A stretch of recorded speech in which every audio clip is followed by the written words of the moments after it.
apa kabar pemirsa dimanapun Anda berada, khususnya untuk sahabat UGTV Sivitas Akademi Universitas Gunadarma. Kesempatan hari ini hari Senin tanggal 22 Juni 2020, kita punya program acara spesial di kesempatan hari ini. Ini adalah episode pertama, bincang-bincang spesial psikologi bersama narasumber yang akan kita hadirkan di kesempatan hari ini. Selama 1 jam saya akan menemani Anda, dan hari ini saya tidak sendiri. Saya akan ngobrol-ngobrol masalah psikologi. Tapi sebelumnya saya informasikan bahwasannya sejak Maret 2020, pemerintah Indonesia mengumumkan atau menginstruksikan kepada kita semuanya untuk melakukan bekerja di rumah, kemudian beribadah di rumah, dan tentunya adalah belajar di rumah. Namun itu adalah terjadi pada bulan Maret sampai dengan awal Juni 2020. Pertengahan Juni 2020 berubah karena kita ada proses yang namanya new normal. Nah, yang akan kita sikapi adalah study from home. Narasumber kita udah hadir di kesempatan hari ini. Ada Bapak Dr. Seto Mulyadi, PSI, MSI. Apa kabar Kak Seto? Iya, baik. Sehat walafiat. Si Komo nggak diajak? Iya, takut macet. Tapi sekarang udah jarang muncul lagi nih si Komo nih. Iya. Kenapa? Iya, mungkin sedang istirahat, tapi mudah-mudahan berapa bulan ke depan kalau COVID sudah selesai akan tampil kembali. Oke. Sebelum kita membahas dampak psikologis terhadap orang tua dan anak karena study from home, tadi sebelum saya on air, saya ngobrol-ngobrol dulu sama Kak Seto.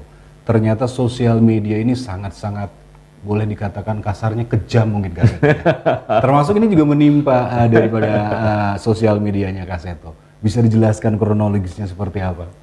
Iya, memang sudah cukup lama saya tidak ikut aktif atau berpartisipasi dalam berbagai kegiatan sosial media. Lalu begitu suatu saat saya dapat laporan kok ada semacam konflik antara saya dengan beberapa ulama begitu. Saya kaget juga, kenapa? Nah, itu rupanya ada salah satu sosial media yang mengatasnamakan saya dari sekian banyak yang ada itu. Yang sebetulnya bukan saya, dan kemudian menghujat ulama, dan akhirnya terjadi saling hujat lah. Saling hujat menghujat ya. Ya, kemudian saya dihubungi oleh Pak Roy Suryo. Beliau mengatakan coba miliki juga sosial media, karena kalau tidak disalahgunakan oleh para pemegang Seto Mulyadi palsu ini. Gitu. Akhirnya saya juga klarifikasi dengan beberapa ustadz yang tadi bermasalah, kan kami udah akhirnya sangat baik ya, tidak ada masalah, kami jelaskan bahwa itu bukan saya. Nah, kemudian teman-teman, kemudian juga anak-anak saya mendorong, ayo ayah juga bikin sosial media saja deh. Itu ya, akhirnya dengan nama, karena semua Seto Mulyadi atau Kak Seto ada apa, akhirnya ya udah, karena selama 50 tahun lebih ini saya sudah bergerak di dunia anak-anak sebagai sahabat anak, lalu namanya Kak Seto Sahabat Anak. Jadi itu adalah yang original ya? Iya. Oke, sekali lagi di follow saja. Untuk Instagramnya adalah @KakSeto Sahabat Anak. Jadi kalau ada Kak Seto yang lain, wah itu palsu. Ada yang pakai gelar Dr. Seto Mulyadi PSI MSI. Ternyata itu palsu juga. Iya, bukan saya. Bukan. Nah, sebenarnya tadi Kak Seto bilang bahwasannya Kak Seto ini agak-agak sedikit menghindari sosial media, entah itu Facebook, kemudian YouTube, kemudian Twitter, dan juga Instagram. Alasannya kenapa nih Kak Seto? Iya, karena saya lebih banyak melakukan karya-karya praktis lah. Jadi membimbing anak-anak, memberikan seminar, mungkin juga mengatasi kekerasan terhadap anak, dan saya diundang ke berbagai tempat begitu, sehingga kalau mengurus media sosial sendiri ya nggak sempat, malah kadang-kadang juga terpapar berbagai hal yang mungkin memancing emosi dan sebagainya.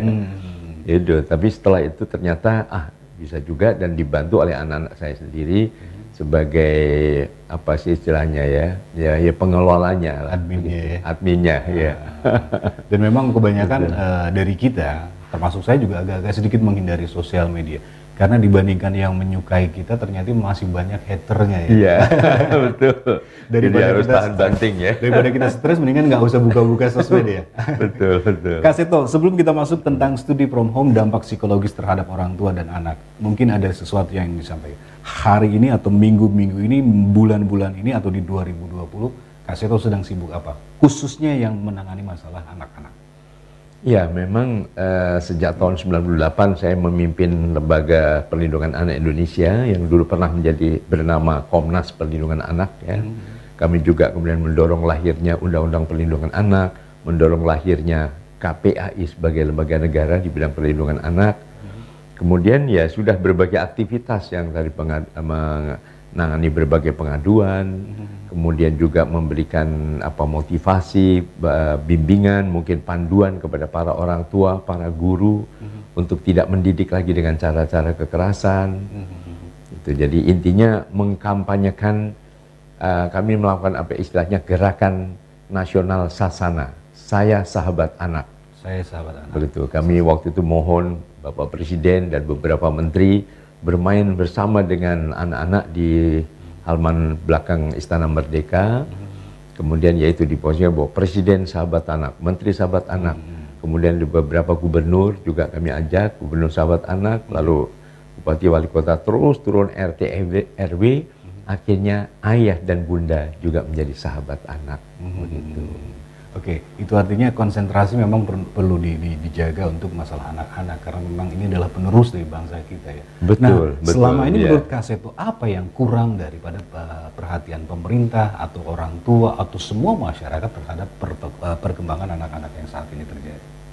Iya, intinya masih adanya paradigma keliru mengenai anak. Bahwa mendidik anak itu harus dengan kekerasan.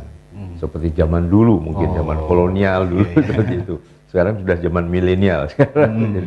Jadi mendidik anak bisa dengan senyuman, dengan kasih sayang, dengan kekuatan cinta, dengan kreativitas dan sebagainya. Seperti catatan kami dari Lembaga Perlindungan Indonesia atau LPAI, dalam masa pandemi ini kekerasan terhadap anak juga meningkat.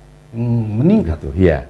Jadi ya pertama atas nama pendidikan, ya kadang-kadang tugas-tugas sekolah ini langsung diberikan kepada siswa. Nah, manakala siswa bingung, tidak tahu, tanya kepada orang tuanya juga bingung, wah, nggak tahu.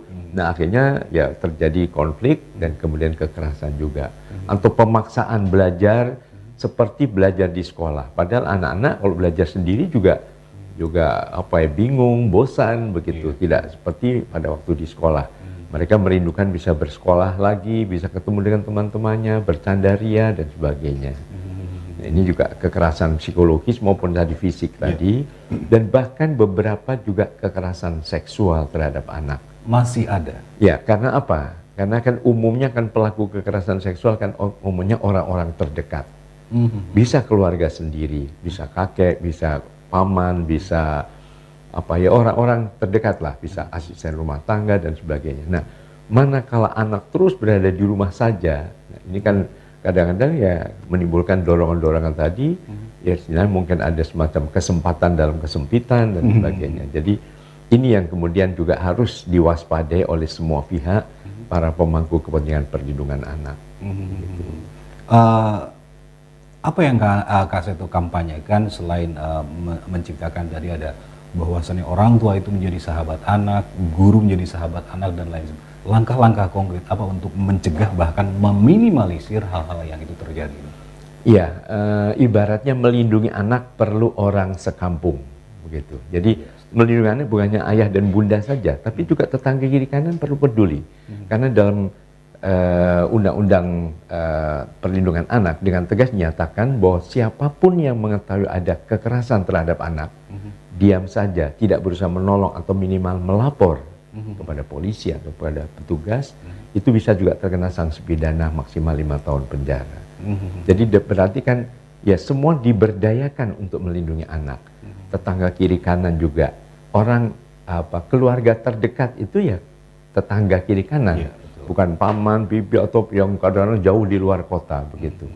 Jadi dalam hal ini akhirnya kami juga merintis didirikannya atau dibentuknya seksi perlindungan anak di tingkat rukun tetangga atau Sparta disingkatnya. Aku diproblematikan. Jadi itu adalah langkah-langkah konkret yang dilakukan oleh Kak Seto terhadap bagaimana perkembangan anak dan efek psikologis terutama dari permasalahan-permasalahan yang terjadi saat ini untuk meminimalisir yang namanya pemerkosaan, kemudian juga kekerasan terhadap anak dan lain sebagainya.